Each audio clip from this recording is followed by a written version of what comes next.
Maqaa Waaqayyo kan Abbaa, kan Ilmaa, kan Hafuura Qulqulluutti Waaqayyo tokkoon sagantaa keenyaa isa guyyaa hundumaa roobii karaa peejii, karaa yuutuubii keenyaa, karaa FB kana ol arginu amma eegallee jirra. Waaqayyotti guddisnee gammannaa. Waaqayyo torban darbees nagaatti nu eegee arras akka kanatti harka ol arginuuf jaalala isaa waan ta'eef maqaan isaa eebbifamu. Arras Waaqayyo nu eebbisaa, arra Waaqayyo nutti dubbataa, arras Waaqayyo karaa hafuura isaa nu tajaajila hin amanna. Akkuma amala keenya faarfannaa qopheeffanneerra sagalee Waaqayyo nuuf kennes qabanneerra. Obboloonni galaa jirtan Waaqayyo sinaa eebbisu. Hiriyoota keessan, obboloota keessan bira akka ga'u viidiyoo kana immoo sheer godhaa. Faarfannaa mucaan koo qomoon qopheessee faarfannaa lammaffaa faarfannaa isaa wajjiniin faarfannaan nuuf qopheesseen Waaqayyoon waaqeffannee Waaqayyoon kadhannee gara sagalee Waaqayyo guyyaa irraa nutti dubbachuu barbaadu toliin dabarraa. Mee faarfannaa kanaan Waaqayyoon waaqeffannu.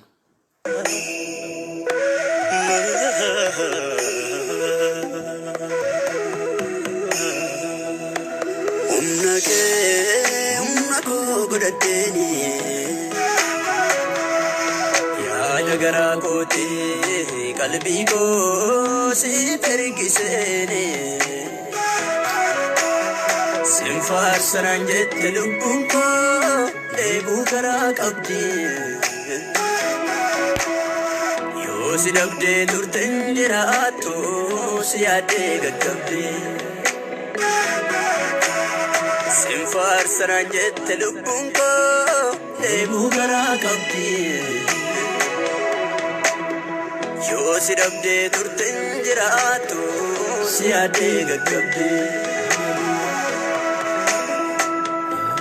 jaalallee garaa koo yaa sa'oo'aan guutuu naaf siidha nagaan koo naaf siidha nagaan koo jaalallee garaa koo yaa sa'oo'aan guutuu naaf siidha nagaan koo naaf siidha nagaan koo jaalallee garaa koo yaa sa'oo'aan guutuu naaf siidha nagaan koo naaf siidha nagaan koo jaalallee garaa koo yaa sa'oo'aan guutuu naaf siidha nagaan koo naaf siidha nagaan koo. Waaqeffannaa Waaqayyo isa nagaa keenya nuuf ta'e.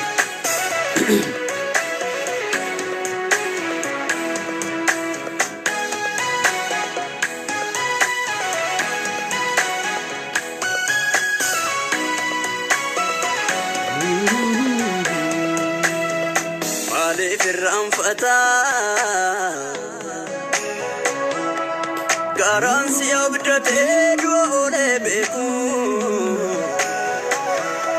sinna duraa oofeoo Hallelujah.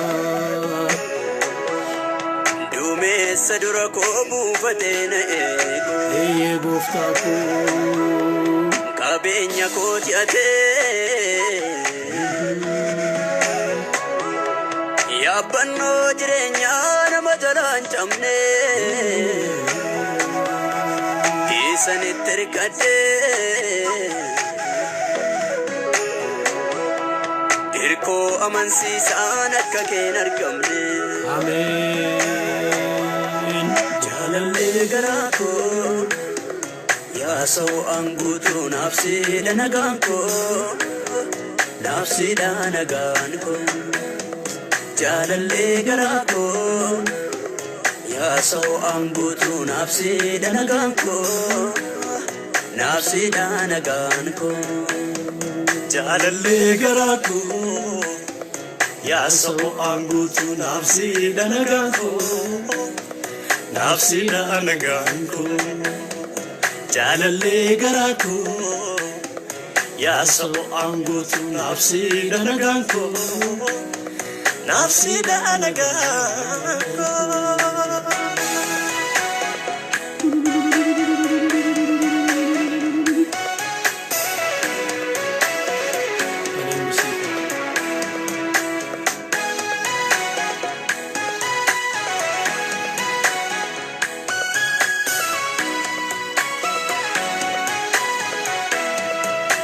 na duraan badoo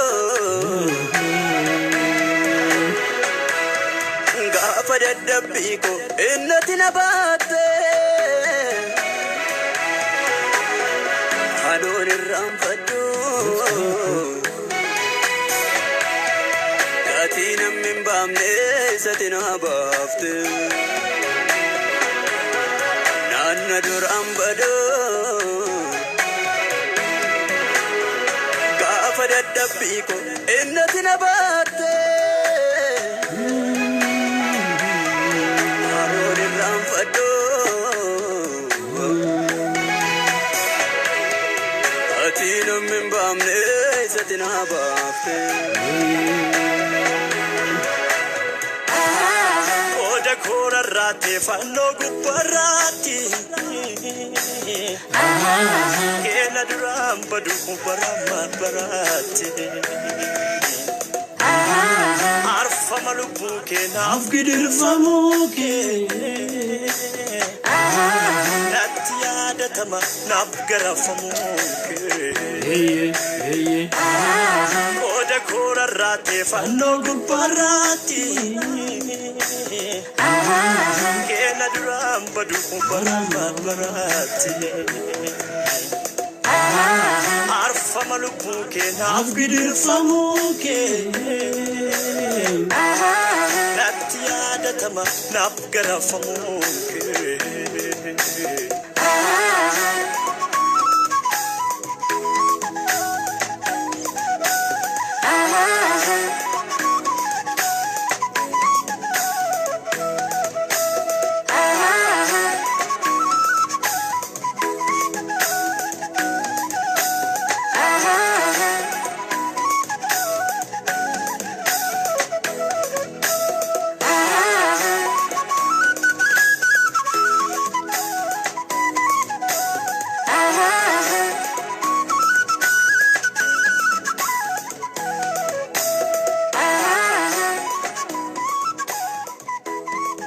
galanni waaqayyoof haa ta'u waaqayyo isaa jaalalli isaa kan bara baraa ta'e jaalalli isaa yeroo hundumaa ta'e karaa ilma isaa gooftaa keenya Yesuus Kiristoos araara sanuuf godhee maqaan isaa eebbifamu akkuma kana boleessa keenya waaqshee isaa wajjinii kan turanii yaadoo boleessa keenya tolee kan namoota baay'ee dhamduma keessan maqaa keessan hin beeku yoo ta'e meeshaa kan taphattan dhugaadha bara kana keessa boloota ijoollee baay'ee waaqayyoo faarfannaadhaan dibeenaaf kaasee jira waa'ee ijoollee waaqayyoo nuuf kaase kanaaf maqaan isaa eebbifamu faarfannaatiin waaqeffanneerraa kadhata gabaabaa godhannee waaqayyo waan inni nu barsiisu walii wajjin hirmaanna. Jaalala bara baraan kan nu jaallatte lookoo gara laafinaan ofitti kan nu harkifte gaarummaa keerraan kan kee ofitti kan nu dhiyeessite yaa waaqayyo abbaa keenyaa abbaa gooftaa keenyaa Yesuus Kiristoos abbaa gaarummaa arjummaa tolaan guutuu yeroo kana immoo si eebbifna si kabajna maqaa gooftaa keenya Yesuus Kiristoosiin galanni siif haa ta'u dhugumati nagaa keenya dhugumati gammachuu keenya dhugumati boqonnaa faara galfii keenya yaa gooftaa gara kee yemmuu laallu siim yemmuu dhageenyu keessi keenyaan boqota nagaa qaba nagaa karaa ilma kee Yesuus Kiristoos nuuf laatteef maqaan kee haa eebbifamu amma immoo yaa waaqayyo sin kadhaa guyyaa har'aas waan nutti dubbattu waan nu barsiiftu waan nuun jechuu barbaaddu karaa hafuura kee qulqulluutti nutti dubbadhu nu barsiisi nuun jedhi sammuu koon yaadi afaan koon dubbadhu yaa waaqayyo obboloonni dubbii kee dhaga'an kun ittirraa akka baratan isaan gargaari jalqabnee hamma xumurutti nu wajjin ta'i wanti iddoo kanatti ta'u sagantaa kana irratti ta'u ulfinni isaa kan kee haa ta'u karaa ilma kee Yesuus Kiristoos ameen. Waaqayyootti guddisee nan gammadaa torban shanaffaaf arraa akka walitti qabuutti kanan irratti dubbadhu namoonni warri jalqabaa maaliin kufan isa jedhuti waliin ilaalaa jira torban arfan tokkoo fi isa arraa walittan isinii qabaa namoonni warri jalqabaa maalii kufan waa'ee kufaatii irratti kufaatiin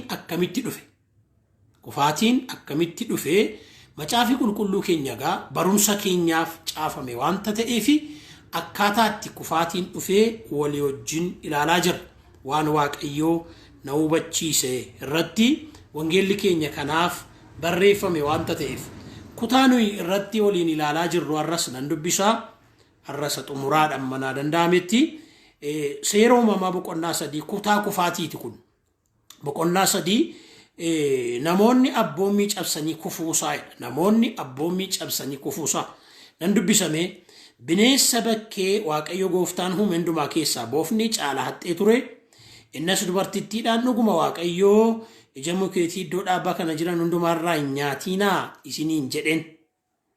Dubartittiin immoo bofichaan nu ija mukeetii iddoo dhaabaa kana jiran nyaachuu hin dandeenya garuu muka isa iddoo dhaabaa sana walakkaa jiru duwwaa waaqayyo ija isaarraa hin nyaatinaa isattis hin bu'inaa kanaachi hin duutu jedheeraa jette.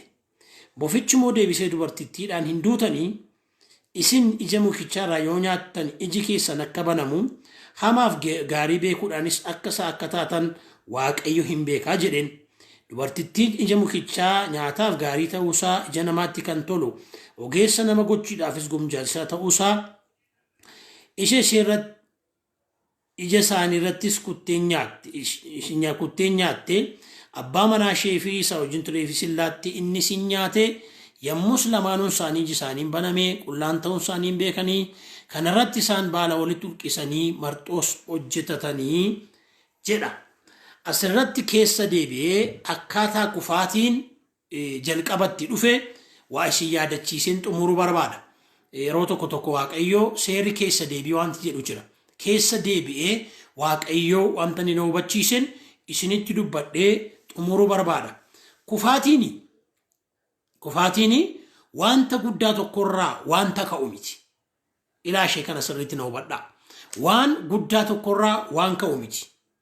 Wanta xiqqoo tokkorraa ka'a, waanuma xinnoo tokkorraa ka'a, wanta guddaa godhee darba. Ija isaati, firii isaati, wanta inni argamsiisee darbuudha kan nama miidhu. Wanti Addaamiif waan itti fidee darbes, wanti inni Addaamiif waan itti fidee darbes wanta guddaadha. Wanta inni godhee darbe tokko tokko isin yaadachiisuufi erga kufanii booddee maal ta'an tokko qullaa ta'an keedhamniire qullaa ta'uu isaanii baranii jedha. Kufaatiin qullaan milikitaa salphinaati, mallattoo salphinaati. Qullaa ta'ani jedha.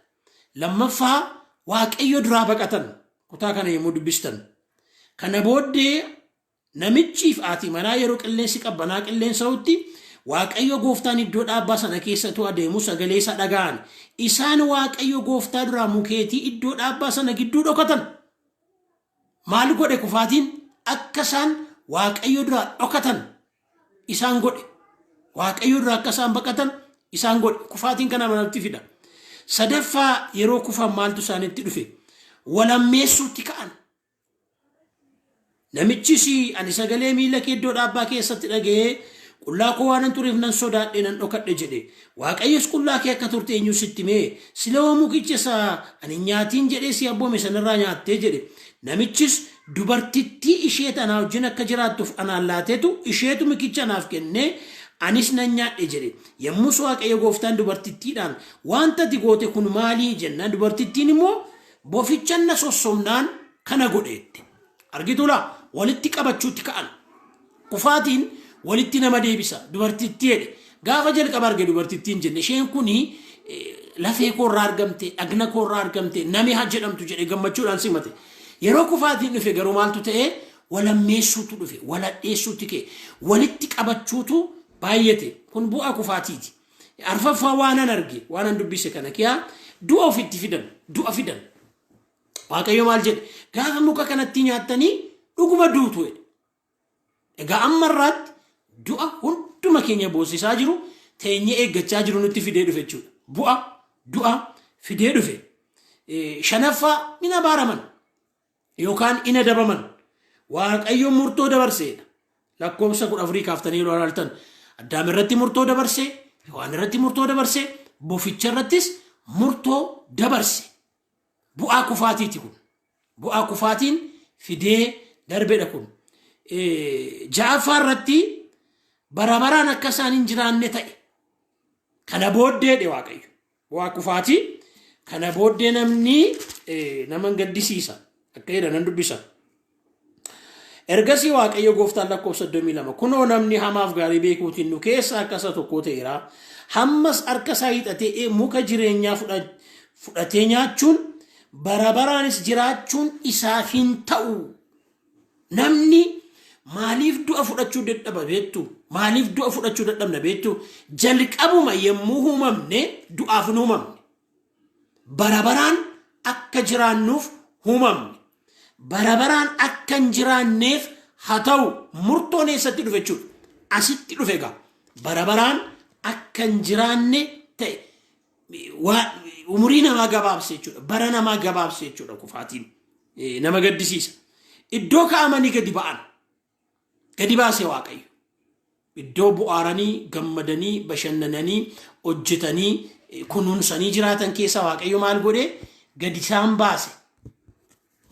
baase waaqayyo iddoo kaa'amanii gadi baafamanii jedhaga kun egaa bu'aa kufaatiiti wanti kun hundinuu akka ta'u kan godhe maayinni attamitti dhufe kufaatiin bolota waan salphaa fakkaata garuu waan bagdaan waaqayyo na barsiisanii hirmaachaa jira tokkoffaa haasaadhaan jalqabe attamitti jalqabe kufaatiin haasa'uudhaan jalqabe dhuguma waaqayyo mukeetii iddoo dhaabbaa kana keessa jiran hundumaarraa hin nyaatiinaa isiniin jedhe bofichi haasofsiisuudhaan jalqabe kufaatiin maaliin dhufa haasaadhaan dhufa dubbiidhaan dhufa kanaaf dubbii keenya haasaa keenya eeggachuu qabnaa arrayyuu irra deebi'een isa kana isinitti hima lammaffaa arguudhaan jalqabe kufaatiin hin argite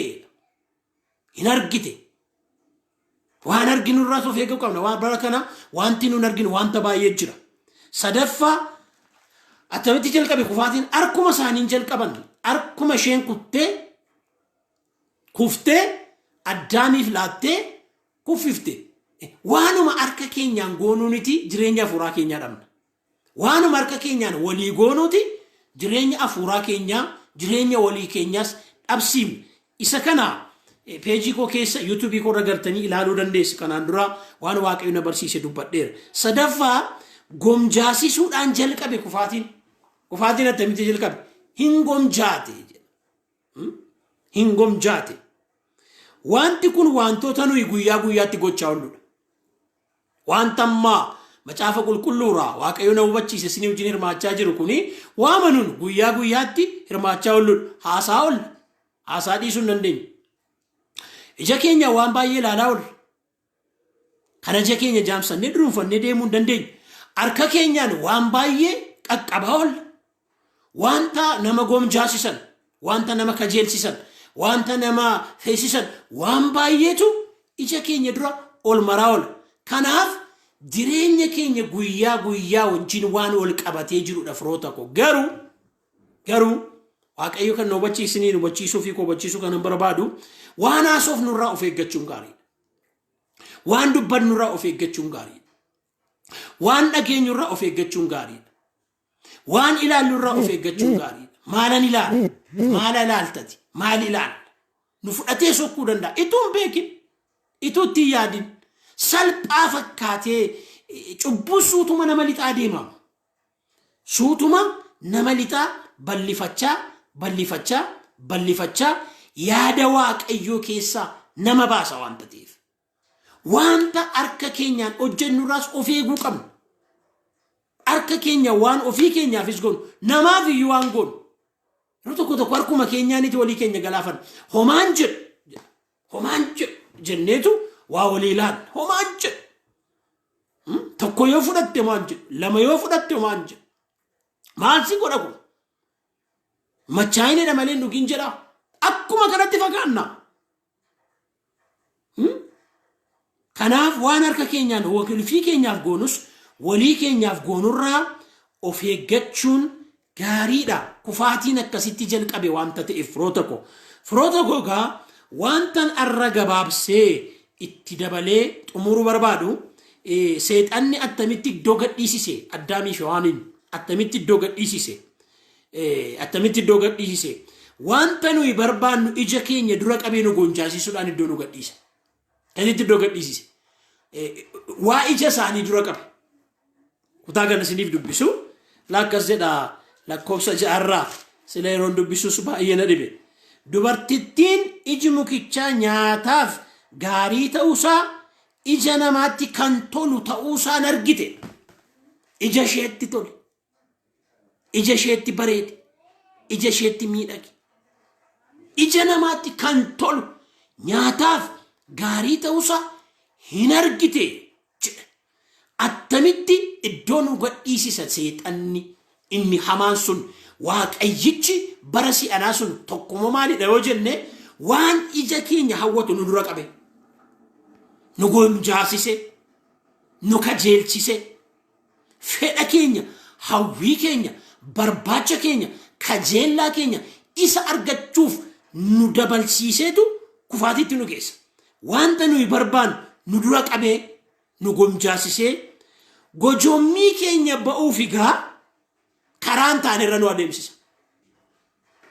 Gojommii keenya kana ba'uuf, fedha keenya kana ba'uuf, wanta arginee barbaanne kana bira ga'uufi ija keenya dura karaan taanerra deemeetu waaqayyo keenya wajjin walitti nu buusa.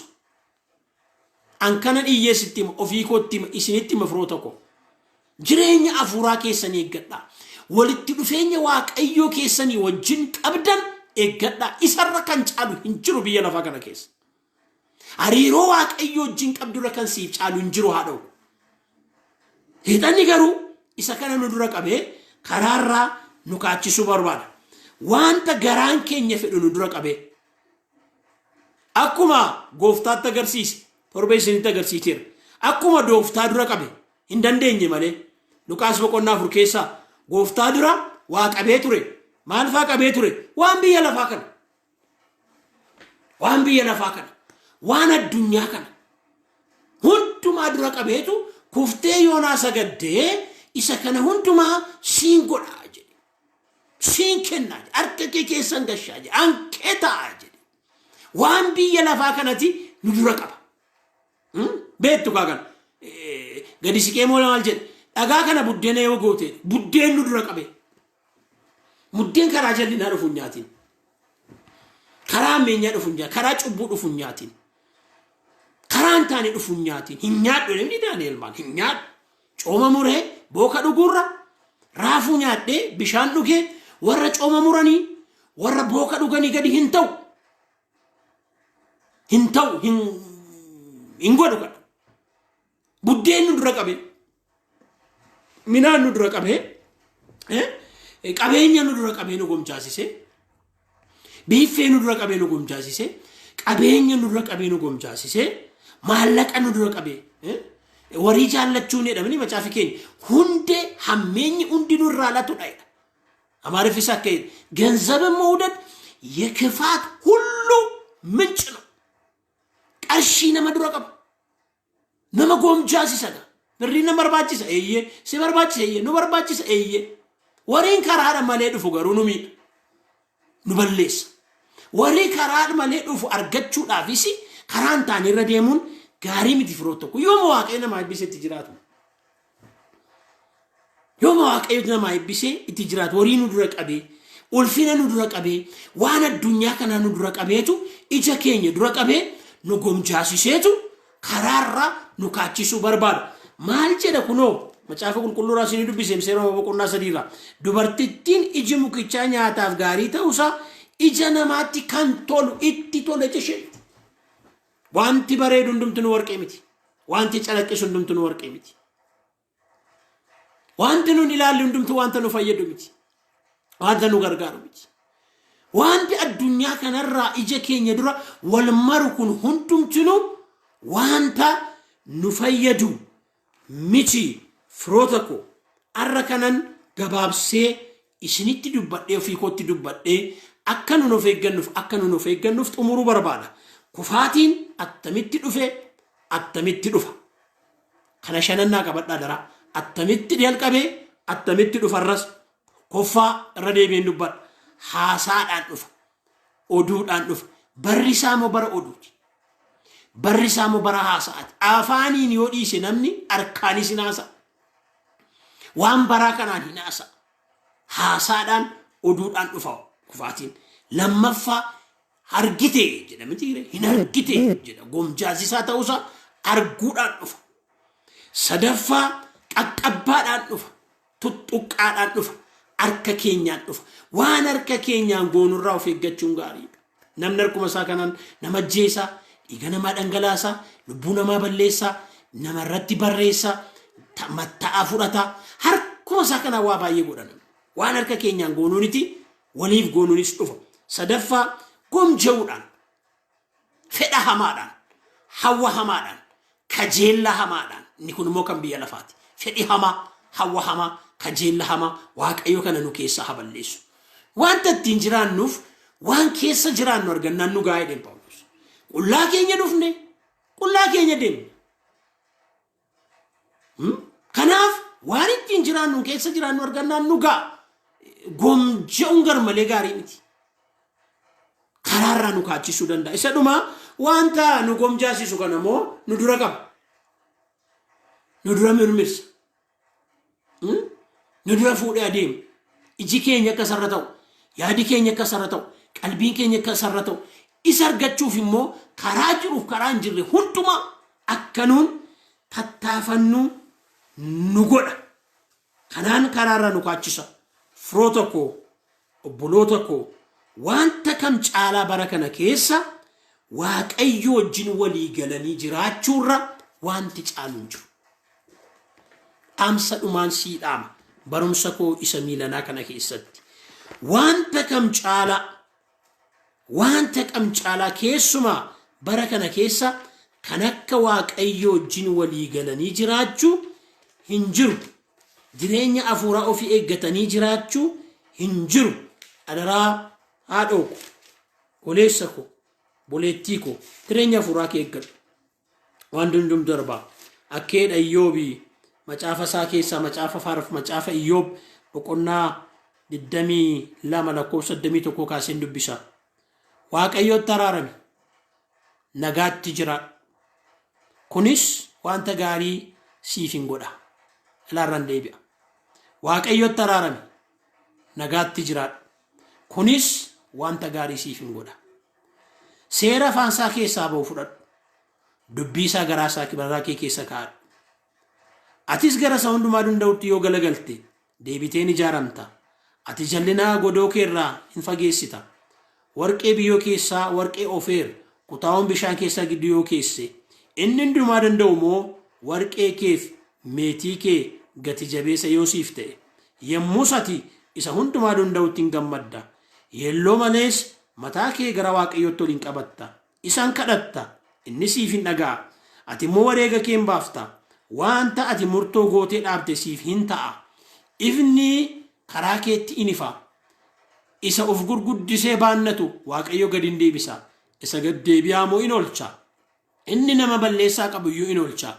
Ati garuu sababii harka kee hin xuraa'iniif hin oolta jedhee akkas jedha.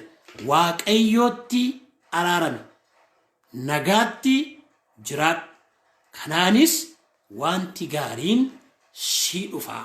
Waaqayyootti araarami, nagaatti jiraadhu. Waaqayyo wajjin araaramanii nagaatti jiraachuu caalaa wanti biyya lafaa kana keessatti nama gammachiisu hin jiru. Maqaan isaa eebbifamu. Waaqayyo wajjin walitti araaramtee nagaa qabaattee yommuu jiraattu xinnoomatu qabdutu sii barakata. Muraama sadi qabdutu sii barakata. Ituma hin jiraatiin iyyuu gammaddee keessi kee sammuun kee boqonnaa argatee jiraata. Irra deebiin dubbadha boleetti. Irra deebiin dubbadha boleessa. Karaa peejii kanaa, karaa yuutuubii kanaa, karaa FB kanaan dhaggeeffachaa kan jirtan. Kan akka Waaqayyo wajjin walii galanii jiraachuu hin jiru. Akkeedhe Museen deemee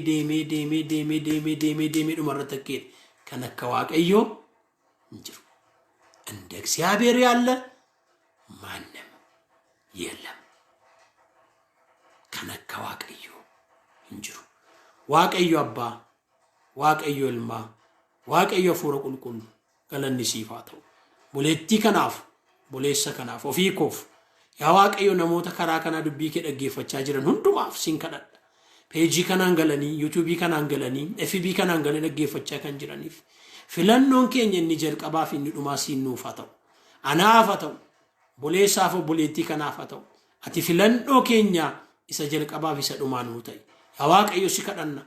Bara kana karaa garagaraa dhufee harka kee keessaa, mana kee keessaa, yaada kee keessaa nu baasuu kan barbaadu maqaa gooftaa maqaa Yesuus Kiristoosiin kan rukutame haa ta'u. Haa rukutamu gooftaa ija keenya eeggachuu, harka keenya eeggachuu, haasaa keenya eeggachuu, yaada keenya eeggachuu garaa keenya eeggachuu akka dandeenyuuf ati ayyaana kee nuu baay'isi. Wanti darbu kun wanti afu kun wanti yeroo kun yaa Waaqayyo sirkaa addaan nun baafatiin mana kee keessaa nu fudhatee na deemin hin darba. Waaqniif lafti kun hin darba. Yaa Waaqayyo namni fedha kee raawwatu garuu bara baraan jiraata. Sin kadha bara jiraannu kana keessatti fedha kee raawwannee jaalala kee goone akka jiraannuuf nu gargaari. Yaa Waaqayyo yeroo kana moo namoota ani kufeera ani karaarraa kaadheera ija koorraan kan kee waanan dhaga'eerraan kan kee waan harka koon qaqqabeerraan kan kee yaa Waaqayyo waan ija koo gomjaasisurraan kan kee karaarraa kaadheera kan jedhaniif sin kadha. Maqaa Yesuus Kiristoosiin araarra ta'uuf maqaa Yesuus Kiristoosiin araarra ta'uuf maqaa Yesuus Kiristoosiin dhiifamne haa ta'uuf. Yaa Waaqayyo obboleettii kana iddootti deebisi. Obboleessa kana iddootti deebisi. Jireenya afuuraa ishee wayyaaf jireenya afuuraa isaa wayyaaf si wajjin nagaa qabaatee araara argatee jiraachuu wayyaa. Maqaa Yesuus Kiristoosiin inni kun isaaf isheef haa ta'u. Yaa Gooftaa obboloota kana wajjin olii gallee si kadhanna akkuma si kadhannu yaa Waaqayyo si kadhanna biyya keenyaaf ilaan argite yaa Gooftaa dhiigatu garmalee dhangala'aa jira lubbuutu garmalee badaa jira. Yaa Waaqayyo Gooftaa biyyi keenya keellaamaa taate lafa dhiigaa taate ati moo du'a nama cubbamaa hin feetu du'a namaa hin barbaaddu. Yaa Waaqayyo si kadhanna ija araaraan nu ilaali ija dhiifamaan nu ilaali. Adaraa yaa Waaqayyo biyya keenya waaqarraa yaadadhu. Gidduu nuu gali Gooftaa gidduu nuu gali yaa Waaqayyo haala kana mijeessi qajeessi sirreessi waan toora gadhiise karaa gadhiisate iddootti deebisi. Yaa Waaqayyo sitti iyyinanu ga'een keenya isa kana sitti iyyinanuun yaa Waaqayyo Gooftaa allaattii du'aa hafuura du'aa ba'ee jiru kanaatti qabi. Warra biyya geggeessan warra siyaasaa kana Gooftaa warra garasii warra garanaasiin hin jennu hunduma isaanii beektaa sammuutti deebisi qalbiitti deebisi. Yaa Waaqayyo diinatu alaa dhufe miti sabuma tokkotu ummatuma tokkotu saba biyya tokkotu walitti deebi'e walitti dacha'e. Yaa Waaqayyo inni kana godhe inni hamaan sun maqaa Yesuus Kiristoosiin kan rukutame haa ta'u. Adaraa yaa Gooftaa jaarsi dhibeera abbootiin amantii dhibaniiru abbootiin gadaa dhibaniiru namoonni gidduu galan gurguddoonni beektoonni ayyoonni dhibaniiru araaraan gidduu gali ati jaarsa araaraa ta'e Yesuus ati gidduu gali nagaa kee ati nuu buusi nagaa kee ati nuu godhi. Yaa Waaqayyo bara gidiraa kana bara dhiphinaa kana bara muddamaa kana ati nurra dabarsi hin goota ulfaadhu barii fayyinaan barii sifta duukeen baafta. Yaa Waaqayyo galanni siif haa ta'u. Karaa peejii kana namoota galanii si kadhataa jiraniif sin kadhadhaa kan dhukkubfatan humni fayyisuu kee amma isaan haa argatu. Balballi kan itti cufame amma sagalee dhufe kanarraan kan kee irraa kan baname haa ta'u. Jireenyi qajeeluu fi kan dide yaa Waaqayyo harki kee waaqarraa isaaniif haa diriiru. Biyya kana yaadadhu saba kana yaadadhu ummata kana yaadadhu beelaa kana yaadadhu barattoota kana yaadadhu xinnaaf guddaa keenya yaadadhu. Yaa Waaqayyo Gooftaa daldaltootaaf yaa Gooftaa ayyootaaf yaa Gooftaa qonnaan bulaaf horsiisee bulaaf yaa Waaqayyo warra siyaasaaf yaa Waaqayyo aktiivistootaaf yaa Waaqayyo Gooftaa wala deemaaf yaa Waaqayyo araarre haa ta'u. Inni kana caalu nutti hin dhufin gidduu nuu gali hundumaa nuuf qajeelchi. Warra isaan biraa ganama ta'e guyyaa ta'e harki kee guyyaa kana ganama kana keessatti hojjina ta'u warra halkan nu biraa ta'e halkan kan halkan nagaa nuuf godhi. Yeroo hundumaa kottu ati nu tajaajilu nutti dubbadhu dhageessuu duwwaa akka hin taane dhageessiftuu duwwaa akka hin taane gootuu dubbicha akka taanuuf anaafis obbolootaaf obboloototaafis ayyaana kee baay'isi. Yeroo nu laatteef ulfaadhu warra nu waaqeffachiisan ati eebbisi maqaa Gooftaa keenyaa maqaa Yesuusiin ameen. Waaqayyo sinaa eebbisu ulfaadhaa. Yeroo hundumaa roobii sa'aatii 2:20 kaafnee wal argina. Sagalee Waaqayyoo naaf kenne isin wajjin nan hirmaadhaa. Fuula Waaqayyoo dura tureen dhufeen immoo isin wajjin sagalee Waaqayyoo hirmaadhaa. Waaqayyo sinaa eebbisu. Namoonni baay'een galtaniin na wajjin Waaqayyoon waaqeffachaa jirtu ulfaadhaa. Maqaa keessan dhahee fixuu hin danda'u. Waaqayyo sin beekaa naa kadhadhaa isiniifan kadhadhaa.